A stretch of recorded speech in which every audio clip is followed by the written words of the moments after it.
ఈరోజు చిత్తూరు జిల్లా party committee సమావేశం సురేంద్ర గారి అధ్యక్షతన జరిగింది. నెల్లూరులో ఫిబ్రవరి 1, 2, 3 తేదీల్లో పార్టీ 27వ రాష్ట్ర మహాసభ జరుగుతుంది. ఈ సందర్భంగా మన రాష్ట్రంలో వామపక్షాలను ఐక్యం చేసి బీజేపీ మతోన్మాదానికి వ్యతిరేకంగా ఒక విశాల వేదిక నిర్మించడానికి సిపిఎం పార్టీ ప్రయత్నిస్తున్నది.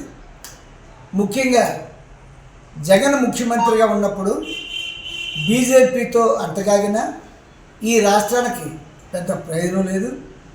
కానీ ఈరోజు చంద్రబాబు అలాగే పవన్ కళ్యాణ్ వీరిద్దరూ కూడా మొత్తం మోడీ పల్లకిని మోస్తూ ఉన్నారు. ఆ విధంగా ఒక విధంగా చెప్పంటే మన రాష్ట్రంలో మతోన్మాద ప్రమాదం చాలా ముంచుకొస్తుంది. దాన్ని వీళ్ళు మర్చిపోయి అడుగడుగున మోడీకి మొత్తం భజన చేస్తున్నారు. మేము చెప్పేది ఏంటంటే మోడీకి భజన చేసినంత కాలం మన రాష్ట్రం డెవలప్ కాదు. పైగా మతోన్మాదాన్ని విచ్చలవిడిగా బీజేపీ ప్రచారం చేస్తుంటే దాన్ని ఒక ప్రక్క చంద్రబాబు మరో ప్రక్క పవన్ కళ్యాణ్ గారు కూడా భుజాన్ని వేసుకుని చేస్తున్నారు.